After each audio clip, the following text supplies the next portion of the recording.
Morning friends, Mishra sir 03 YouTube channel में आपका स्वागत है। आज की वीडियो, आज की क्लास में एफएमसी 2015 वेंटिलेशन सब्जेक्ट का क्वेश्चन नंबर 60 आपके स्क्रीन के सामने दिखाई दे रही है। चलिए पढ़िए और समझकर ऑप्शन को टिक लगाने का प्रयास कीजिए। क्या कह रहा है? N auxiliary fan ventilating A heading through a duct of 600 millimetre diameter circulating 5 cubic meter per second of air at the face, what will be the velocity of air in the duct? यानी कि कल ये प्रश्न मैं पढ़ करके comments box में आपको कमेंट्स देने के लिए इसकी आंसर को कहा था, जिसमें आपको बोली गई है। प्रश्न क्या कह रहा है कि एक डक्ट है जिससे आप हवा फेस के पास पहुंचाने का प्रयास कर रहे हैं। ये फेस है आपका, और इसमें आप क्या दे रहे हैं? हवा दे रहे हैं। और इसकी डायमीटर जो है कितनी है, इसको मैं थोड़ा दूर तक कर देता हूं इस फेस से। तो ये डक्ट है जिसमें के साथ आपको ऑक्सिलरी पंखा लगी हुई है, एएफ लगा हुआ है। अब यहाँ पर एक डक्ट जिसकी डायमीटर कहा है कि कितनी है, 600 मिलीमीटर है, और 600 मिलीमीटर है तो इसमें जो हवा की मात्रा जो निकाल रही है 5 क्यूबिक मीटर पर सेकंड निकाल रही है। कितनी निकाल रही है? 5 क्यूबिक मीटर पर सेकंड निकाल रही है। तो आपसे पूछा है वेलोसिटी कि यहाँ पर इस जगह पर वेलोसिटी क्या होगी। तो आपको पता है, कल जैसे मैं हिंट भी दे दिया था, क्वांटिटी बराबर क्या होता है? एरिया इंटू वेलोसिटी होता है। वेलोसिटी बराबर आप कहेंगे तो क्वांटिटी बटे में एरिया हो जाएगा। अब क्वांटिटी यहाँ 5 क्यूबिक मीटर पर सेकंड दिया है, तो 5 क्यूबिक मीटर पर सेकंड आप कर दिए। ये एस है, यूनिट को जरूर लिखिए। न्यूमेरिकल प्रश्न सॉल्व करने के दौरान यूनिट को जरूर लिखिए। एरिया अब यहाँ पर आपको निकालनी है, तो एरिया का फॉर्मूला होता है सर्कुलर जो एरिया होती है, ये सर्कुलर क्रॉस सेक्शनल एरिया है, जिसको आप कहते हैं पाई डी स्क्वायर बाई 4। तो पाई डी स्क्वायर बाई 4 मतलब कि 3.14 पाई हो गया। डी स्क्वायर यहाँ पर 0.6 मीटर आपको दिखनी चाहिए। पाई डी स्क्वायर 0.6 मीटर स्क्वायर दिखनी चाहिए। 0.6 इंटू 0.6 ये पाई डी स्क्वायर हो गया। बाई 4 कहने का मतलब कि ये 4 हो गया। तो यहाँ पर आप जो है ये कर दिए, इसको मिटा दीजिए, कंफ्यूजन ना हो जाए इसके चलते। तो यहाँ पर जो है आप लिख दिए पाई डी स्क्वायर बाई 4। इसको कैलकुलेट करिएगा तो ये जो है 17 आई है, 17 कितनी आई है? ऑप्शन नंबर 1 6-7 आप कमेंट्स बॉक्स में कमेंट्स भी दिए हुए हैं। तो ये मीटर पर सेकंड में आपने निकाला होगा। 61 नंबर क्वेश्चन को मैं पढ़ने से पहले ये मिश्रा सर 03 यूट्यूब चैनल को आप सब्सक्राइब नहीं किए तो सब्सक्राइब कर दीजिए, बेल आइकन दबा दीजिए, ताकि हर वीडियो का नोटिफिकेशन आपको मिलती रहे, जो हर दिन अपलोड हो रही है। और डीजीएमएस की आने वाले एग्जामिनेशन को आप पास करके दिखाएं, सर्टिफिकेट गेन करके दिखाएं, प्रमोशन के सीक्वेंस में आप आ जाएं। यहाँ पर जो 61 नंबर की क्वेश्चंस आप जो पढ़ रहे हैं आगे देखेंगे, 61 से लेकर के जो एफएमसी 61 टू जो है ये 70 नंबर तक का क्वेश्चन को इस वीडियो में आप देखेंगे। और साथ ही जो है जो वेंटिलेशन सब्जेक्ट की है उसको देखने के साथ नेक्स्ट वीडियो में आप उसके आगे के प्रश्न को देखेंगे। तो चलिए 61 नंबर तक का जो क्वेश्चन 61 का जो क्वेश्चन है, तो यहाँ पर 60 में 1 नंबर आप टिक लगा दिए होंगे। और ये मैं अगर टैग हटा दूं तो यहाँ पर बना हुआ है, ये जो बनी हुई क्वेश्चन है ये यहाँ पर आप देख रहे हैं, ये 17.69 मीटर पर सेकंड आई हुई है, और ऑप्शन 1 को टिक लगाए हुए हैं। तो ये तो हो गई। अब यहाँ 61 में क्या कह रहा है? Which of the following is a type of centrifugal fan. Centrifugal fan इनमें से कौन सी है जो उसकी टाइप है? रेडियल ब्लेडेड है, इन्वर्ट ब्लेडेड है, अपर ब्लेडेड है, लोअर ब्लेडेड है, ट्विस्टेड ब्लेड है। तो जब आप बात करते हैं तो यहाँ पर मैं डायग्राम बना करके रखा हूँ। टाइप ऑफ माइन फैन में सेंट्रीफ्यूगल फैन और एक्सियल फ्लो फैन 2 प्रकार की होती है। सेंट्रीफ्यूगल फैन जो है बैकवर्ड ब्लेडेड, रेडियल ब्लेडेड और फॉरवर्ड ब्लेडेड होती है।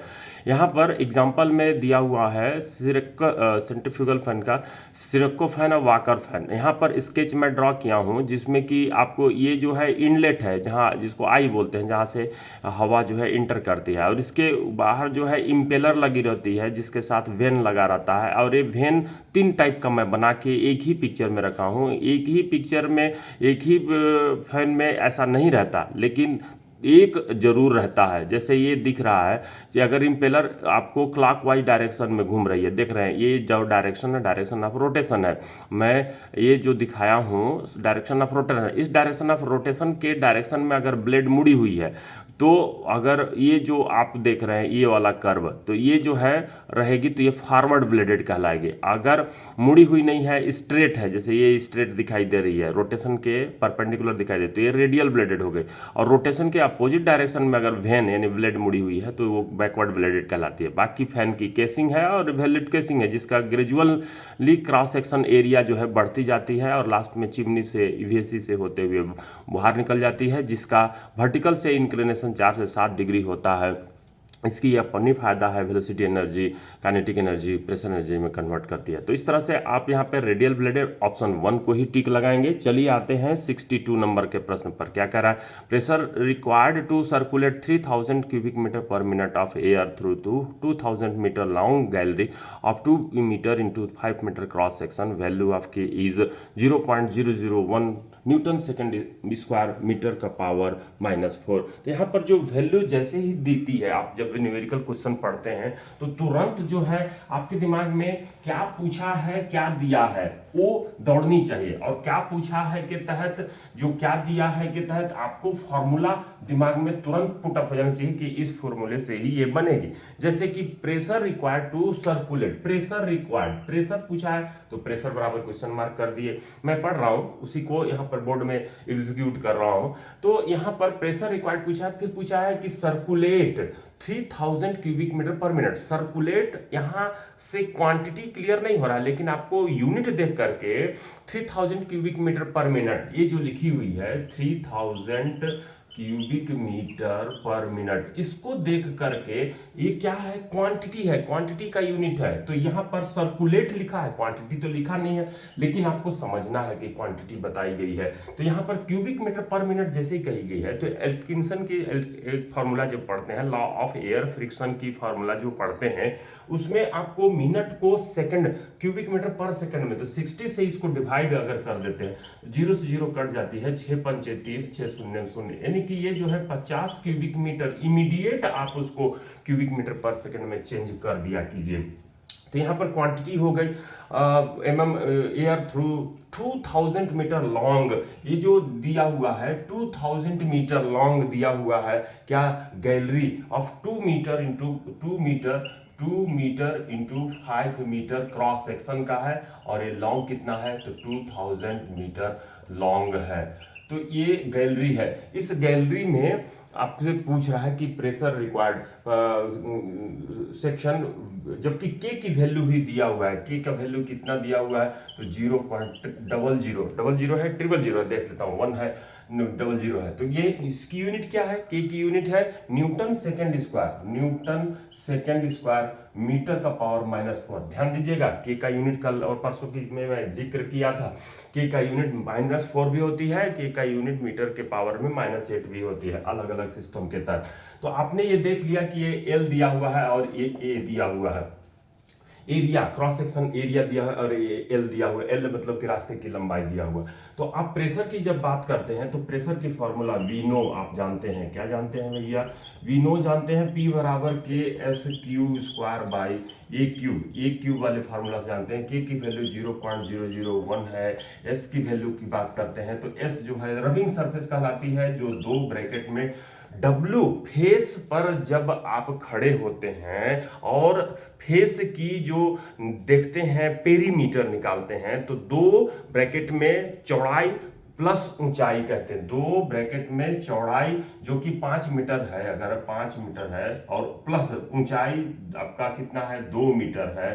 तो यहाँ पर 2 ब्रैकेट में फेस की चौड़ाई प्लस ऊंचाई इंटू लंबाई होता है, ब्रैकेट के बाहर कर देंगे लंबाई जो कि 2000 मीटर हो गए। तो ये रबिंग सरफेस हो गई, और साथ में यहाँ पर क्वांटिटी दिया हुआ है, क्वांटिटी आपने 50 निकाला है, तो 50 का स्क्वायर करेंगे, क्यू का स्क्वायर करेंगे, 50 का स्क्वायर करेंगे तो कितना हो जाएगा? 2500 हो जाएगा, या 50 का स्क्वायर भी आप लिख सकते हैं। डिवाइडेड बाई में यहाँ ए क्यूब है, मतलब ये यानी कि 5 दूनी 10, 10 का क्यूब यानी कि 10 का क्यूब यानी कि 1000। तो यहाँ पर ये जीरो जो है इससे कटती हुई दिखाई दे रही है, 3 जीरो इस 3 जीरो से कट गई। अब आप कैलकुलेटर निकालिए और तुरंत जो है गुणा करने का काम कीजिए कि क्या आ रही है। कुछ मन में कीजिए, कुछ कैलकुलेटर पे कीजिए। मन में करने का मतलब है 5 और 2 7 होता है, 7 में 2 का गुणा कीजिएगा तो 7 दूनी 14 हो जाता है और 14 दूनी 28 हो जाता है। 28 में आप गुणा कर दीजिए क्या चीज का, 0.001 का। तो 0.001 में इंटू कर दिए 28 का, ये समय बचाने के लिए इंटू। अब देखिए एक 28 हो गए, 5 + 2 7, 7 दूनी 14, 14 दूनी 28, 28 में गुणा कर दिया 0.001 का, तो आ गया ये 0.028। और यहाँ 50 का स्क्वायर है, 50 का स्क्वायर मन में तो कर ही सकते हैं, 5 का स्क्वायर 25 होता है, तो 2500 हो गया। इंटू आप 2500 कर दीजिए, तो इंटू 2500 आप जैसे ही करेंगे तो ये जो है आपको आ जाएगी 70, जो कि मेरे यहाँ पर कैलकुलेटर में आ चुकी है। तो 70 पास्कल।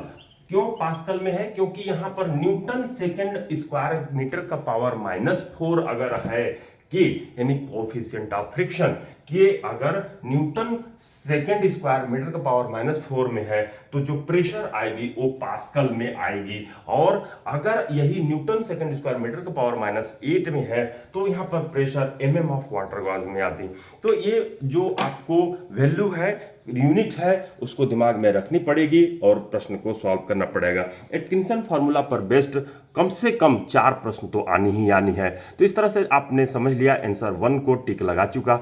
चलिए आते हैं क्वेश्चन नंबर 63 पर। इन ए गैसीय seam of degree second the quantity of air shall be measured once at least in every dash dash days and examination of every airways, air crossings, ventilation stopping and door in use shall be done once at least in every dash dash days। कहने का मतलब गैसीय सीम के second degree mines में quantity, हवा की quantity का मापन, मेजरमेंट कितने दिन में एक बार करनी होगी, कितने दिन में एक बार करनी होगी। जैसे ये प्रश्न कहते हैं तो आपको कानून नंबर, रेगुलेशन नंबर दिमाग में घूमनी चाहिए। और वो रेगुलेशन नंबर कौन सी है? 156, installation and maintenance of mechanical ventilator. Installation and maintenance of mechanical ventilator का जो सब रेगुलेशन 8 है, वहां पर ये कहा गया है कि हर 14 दिन में डिग्री सेकंड गैसीय माइंस में, डिग्री थर्ड गैसीय माइंस में हर 14 दिन में एक बार हवा की क्वांटिटी को मेजर की जाएगी।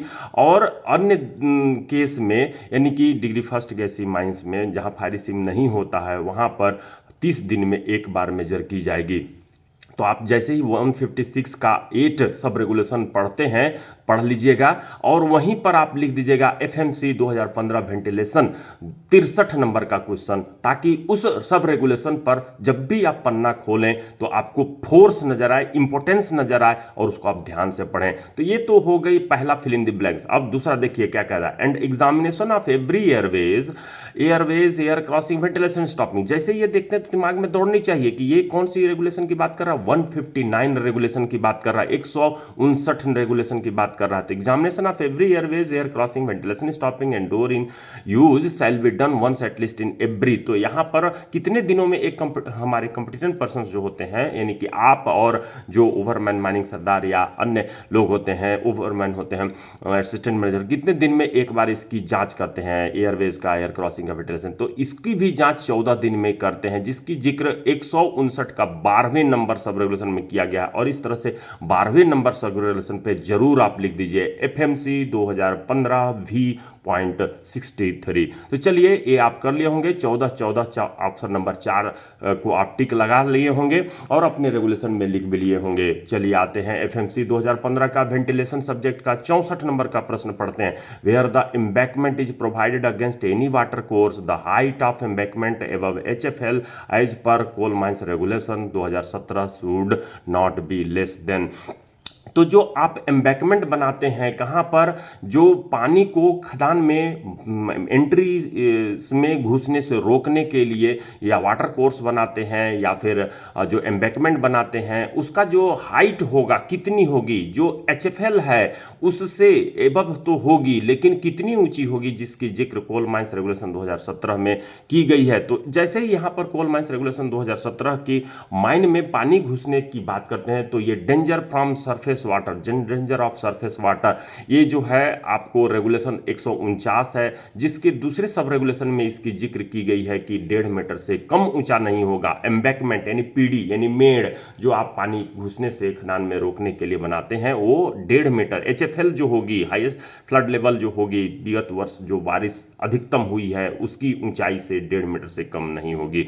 तो ये तो आप सब रेगुलेशन 2 की बात करते हैं। यहाँ पर आपको दिखाई दे रही है link for CMR 150 danger of surface water. जैसे ही आप danger of surface water on Mishra sir mining class आप बोलते हैं तो आपका यूट्यूब में ये रेगुलेशन पिक्चर के साथ बनाया हुआ खुल जाता है और आप उसको स्टडी करके उसके सभी सब रेगुलेशन का ध्यान में रख सकते हैं। जैसे मैं ये क्लिक करूंगा तो ये जो है वीडियो चालू हो जाएगी और इसमें आपको जो हर सब रेगुलेशन का पिक्चर मैं बना करके देखिए ड्रॉ किया हूं और आपको समझाने का प्रयास किया हूं। माइनिंग क्लास यूट्यूब चैनल में आपका स्वागत है। Friends, Mishra sir surface water क्या क्या खतरे रहते हैं और क्या क्या उसके लिए इंस्टीट्यूट प्रावधान है, तो इसमें सबसे पहला की वर्ड और की नंबर और साथ ही पिक्चर के थ्रू मैं आपको इसको दिमाग में बैठाने का प्रयास कर रहा हूं, जिसमें पहला कीवर्ड जो सब रेगुलेशन 2 वर्ड देता है, की नंबर कहा जाए 1.5 मीटर है। इसमें क्या तो ये देखिए ये साफ्ट है, एम्बैकमेंट है, तो उसका आप इसको स्टडी कर सकते हैं और इस वीडियो को पूरा देखिएगा। क्या बोल करके danger from surface water on Mishra sir mining class, तो मिश्रा सर माइनिंग क्लास के साथ आप इस वीडियो को पूरा देख सकते हैं। चलिए मैं अभी उसी पर आता हूं जिसकी चर्चा कर रहे थे। क्वेश्चन नंबर 64 हम लोग कर चुके हैं, ऑप्शन 1 टिक लगा चुके हैं। 65 देखिए क्या कर रहा है, during rainy season to prevent inrush of surface water inside the mine every protective work constructed for the purpose shall be inspected at least once in. मतलब कि बरसात के मौसम में, ड्यूरिंग रेनी सीजन मतलब बरसात के मौसम में सरफेस वाटर को इनरस होने के लिए, इनसाइड माइन में घुसने से रोकने के लिए, इनरस मतलब घुसने से रोकने के लिए, प्रिवेंट मतलब रोकने के लिए, एवरी प्रोटेक्टिव वर्क जो आप एम्बैकमेंट बनाते हैं, वाटर कोर्स बनाते हैं, जो बनाए हुए रहते हैं, एवरी प्रोटेक्टिव वर्क जो कंस्ट्रक्ट किए रहते हैं या फिर जो क्रेक डेवलप हुई रहती है उसको ऊपर सैंड और मुर्रम मिट्टी से आप ब्लैंकेटिंग किए रहते हैं, तो वो जो उसकी इंस्पेक्शन आपको कितने दिन में एक बार करनी है, ये बात रेगुलेशन 149 का सब रेगुलेशन 9 में लिखी हुई है। वहां पर भी आप एक टिक लगाते हुए FMC 2015 वेंटिलेशन 65 नंबर आप जरूर लिख देंगे ताकि उस रेगुलेशन सब रेगुलेशन को आप पढ़ें तो दिमाग में वो आ जाए। तो ये भी जो है कितने दिन में आप करते हैं, तो हर 14 दिन में करते हैं। इसको आप तीसरे नंबर को टिक लगा लीजिए और आगे बढ़ते हैं। देखिए क्या कह रहा है, question number 66, methane layering number is 15। Methane layering number जो है 15 है और उसमें कहता है कि क्या करना होगा। तो यहाँ पर जो मीथेन लेयरिंग नंबर 15 की बात कर रहा है, मैं उस प्रश्न पर आता हूँ जिस पर कि अभी हम लोग बात कर रहे थे। तो ये है, तो यहाँ पर मैं दिखा रहा हूँ कि मीथेन लेयरिंग नंबर क्या है 15 है, तो उस पर क्या करनी होगी। तो यहाँ पर एक्सेस मीथेन लेयरिंग नंबर है, नो पहला ऑप्शन दिया है, no action required, immediate action required, further investigation required, no interpretation can be made, no none of the above. तो यहाँ पर रेफरेंस मैं दिया हूँ page number 37 on Mishra sir 03 ventilation syllabus YouTube channel. तो यूट्यूब चैनल की जो मिश्रा सर 03 नया यूट्यूब चैनल डिस्कवर किया हूँ, उसके तहत मैं ये क्वेश्चन अपलोड कर रहा हूँ, सिलेबस अपलोड कर रहा हूँ, उसको आप सब्सक्राइब जरूर कर दीजिए और अपने फ्रेंड के पास भी शेयर करके उन्हें भी सब्सक्राइब करने के लिए बोलिए ताकि हर वीडियो का नोटिफिकेशन मिलता रहे और आप उसकी स्टडी कर एग्जामिनेशन को पास कर सकें। तो मिश्रा सर 03 के वेंटिलेशन सिलेबस पर 37 नंबर पेज पर इसकी जिक्र की गई है और वो बिकॉज इन हाई परसेंटेज, नीचे में आप देख रहे होंगे लिखा हुआ है, because in high percentage of methane withdrawal of person and sealed by RTPs, high percentage में है मीथेन, तो वहाँ पर उसको हम लोग विथ पर्सन को निकाल करके सील करने का काम करेंगे। और अगर मीथेन लेयरिंग नंबर 10 से अधिक है तो यहाँ पर बायोन्सी जो होती है जिसको उत्प्लावन कहते हैं अनइम्पोर्टेंट हो जाता है और लेयरिंग जो होगी वो लिटिल हो जाती है, लेयरिंग जो होगी वो लिटिल हो जाती है। तो इस तरह से आप नो एक्शन रिक्वायर्ड ऑप्शन 1 को टिक लगाते हैं और ऑप्शन 1 के साथ जाते हैं। तो 66 का मीथेन लेयरिंग नंबर 15 है, तो वो हम लोग पेज नंबर 37 को सिलेबस के में जा कर के मिश्रा सर 03 जो वेंटिलेशन सिलेबस है उसमें जा कर के सर्च करेंगे। चलिए आते हैं 67 नंबर के प्रश्न पर। तो 67 नंबर प्रश्न आपके सामने दिखाई दे रही है। क्या कह रहा है? A fan delivers 60 cubic metre per second at 100 mm of water gauge pressure when the RPM of fan is 700, the RPM changes to 900, the pressure developed by the fan will be. तो option में pascal में दी हुई है और आपको जो value दी हुई है उसको जैसे ही मैं कहा हूं कि जैसे ही वैल्यू आप पढ़ते हैं तो उसको गिवन के तौर पर लिख लेना है। क्या पूछा है उसको भी लिख लेना है और क्या पूछा है और क्या दिया है उसके तहत कौन सी फॉर्मूला आपके दिमाग में दौड़ रही है उस फॉर्मूले को की सहायता से आप उसको बनाने का प्रयास करेंगे। जैसे मैं यहाँ पर मेरे को दिखाई दे रही है ए फैन डिलीवर्स, क्या कह रहा है? 60 क्यूबिक मीटर। जैसे ये बात कही है 60 क्यूबिक मीटर पर सेकेंड, तो ये जो है मैं ये लिख दिया, डिलीवर से है मतलब क्वांटिटी दी हुई है। अब दूसरी क्या दिया हुआ है? 100 mm वाटर गॉज, तो ये 100 mm वाटर गॉज लिख दिया मैं, वाटर गॉज लिख दिया, मतलब ये प्रेशर दिया हुआ है, इसको मैं P1 कर देता हूं क्योंकि दो ठो दी हुई है। Pressure when the RPM of fan is 700, तो यहाँ पर आरपीएम दिया हुआ है, रन पर मिनट दिया हुआ है, पंखा किस स्पीड से घूम रही है जिसको मैं N1 कह दे रहा हूँ। और फिर दे रही है चेंजेस टू 900 आरपीएम, ये जो है 900 आरपीएम हो गई है, मतलब N2 जो है 900 हो गई है। और क्या चीज है? The pressure developed bye fan will be, तो प्रेशर यानी P2 बराबर क्वेश्चन मार्क, अगर ये P1 कह दिया तो P2 बराबर क्वेश्चन मार्क। जैसे ही ये दिया हुआ वैल्यू जो दिखाई दे रही है इस वैल्यू के साथ आप जाते हैं तो फैन लॉ, फैन कौन सा लॉ? फैन सेकंड लॉ कहते हैं। सेकंड लॉ में हम लोग पढ़े हैं जिसको प्रेशर लॉ भी कहते हैं, प्रेशर लॉ भी कहते हैं। प्रेशर लॉ के तहत हमें जानते हैं क्या चीज? P is directly proportional to N square होता है। P is directly proportional to N square. Pressure law, fan law भी कहा जाता है, फैन सेकंड लॉ भी कहा जाता है। तो ये P1 बटे में P2 हो जाता है बराबर N1 बटे में N2 का होल स्क्वायर हो जाता है। इसमें वैल्यू रख करके P2 का वैल्यू निकालेंगे। तो P1 आपको तो कितना दिया है? 100 दिया है। P2 आपको निकालनी है बराबर N1 जो है आपको दी हुई है कितना? 700, तो 700 बटे में ये 900 है, इसका होल स्क्वायर कर देते हैं, ये 0000 से कट जाती है। जो P2 बराबर कहते हैं तो ध्यान दीजिएगा, अब 7 7 49 हो जाता है, तो P2 के साथ क्रॉस सेक्शन में ये 49 नीचे में आ जाती है और 9 9 81 हो जाता है। 81 का 100 से गुणा करेंगे तो 8100 हो जाएगा। तो ये कैलकुलेशन कुछ मन में भी करनी है ताकि आपका समय बचे और आप इसको कैलकुलेटर से तुरंत जो है 8100 को 49 से भाग दे दीजिए, ये रिजल्ट आपके सामने दिखने लगेगी। 8100 मैं ये कैलकुलेटर पे कर रहा हूँ डिवाइडेड बाय 49, तो ये जो है मैं कर दिया 165 आ रही है, 165.3 165.3। लेकिन ये किस में आएगी? ध्यान दीजिएगा, mm ऑफ वाटर गॉज में आएगी, mm ऑफ वाटर गॉज में आएगी, mm ऑफ वाटर गॉज में आएगी। और आप जब ऑप्शन में जाते हैं तो आपको 165 दिखाई नहीं देती है, 165.3 दिखाई नहीं देती है। इसको पास्कल में निकालने के लिए 1 mm of water gauge equals to 10 pascal होता है। 10 पास्कल जिसको हम लोग 9.81 पास्कल भी कहते हैं, तो अप्रॉक्सीमेट 10 पास्कल कहते हैं, तो 9.81 पास्कल। यहाँ पर इसको जैसे ही 165.3 इंटू 9.81 करते हैं तो ये पास्कल में कन्वर्ट हो जाती है। तो मैं इसका इस साथ इसका गुणा कर देता हूँ, कितनी की गुणा करना है? इक्वल्स टू इंटू में 9.81 को गुणा कर दिया तो ये आ गई 1621.65, 1621.65। अब इसके साथ पास्कल में आप जा सकते हैं और ऑप्शन देखिए कि कौन सी कही जा रही है, तो उसके अनुसार आप ये टिक लगाएंगे। तो चलिए जो दिखाई दे रही है ऑप्शन उसके अनुसार टिक लगाने का प्रयास कीजिए।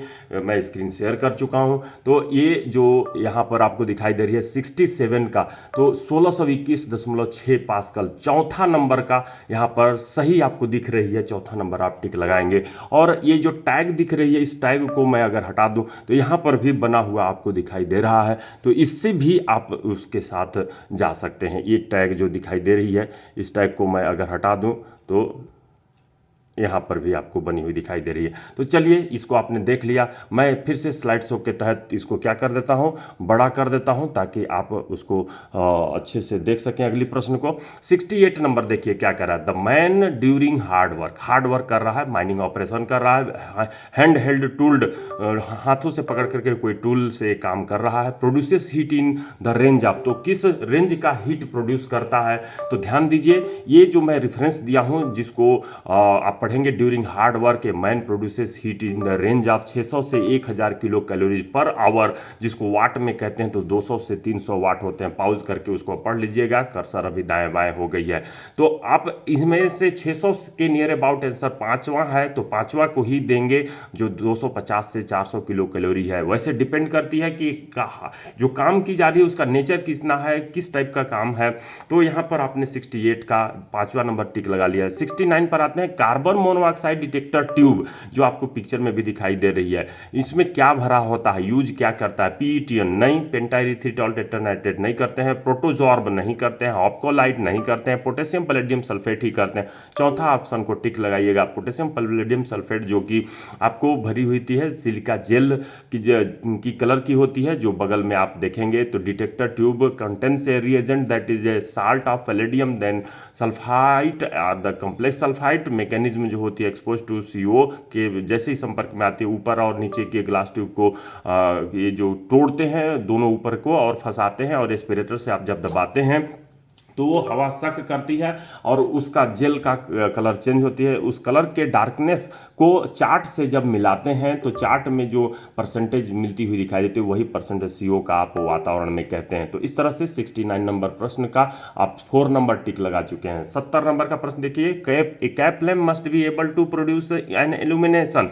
कैप लैम्प प्रोड्यूस करती है कितना इल्यूमिनेशन। तो प्रोड्यूस करना कहा गया है, जबकि इल्यूमिनेशन की यूनिट तो आप लक्स कहते हैं, लेकिन प्रोड्यूस जो करेगी वो ल्यूमेन में करेगी। तो यहाँ 0.25 ल्यूमेन प्रोड्यूस करेगी। ऑप्शन 1 को टिक लाएंगे। वैसे मिश्रा सर 03 वेंटिलेशन सिलेबस जो 182 नंबर पेज पर इसकी पूरी डिटेल्स मिलेगी, वहां पर जाकर के आप मिश्रा सर 03 वेंटिलेशन सिलेबस को, अगर आप 03 यूट्यूब चैनल को आप सब्सक्राइब नहीं किए हैं, बेल आइकन नहीं दबाए हैं, तो बेल आइकन दबा दीजिए। फ्रेंड्स के पास भी शेयर करके उन्हें भी बेल आइकन दबाने के लिए बोलिए और सब्सक्राइब करने के लिए बोलिए, ताकि हर वीडियो का नोटिफिकेशन उनको मिलता रहे। वीडियो देख करके अपने एग्जामिनेशन को तैयारी को पक्का कर सकें, एग्जामिनेशन में पास करके सर्टिफिकेट गेन कर सकें। तो चलिए, अगले वीडियो में फिर से मिलेंगे। 61 से लेकर 70 नंबर तक के क्वेश्चन को हमने कर लिया। Thank you friends.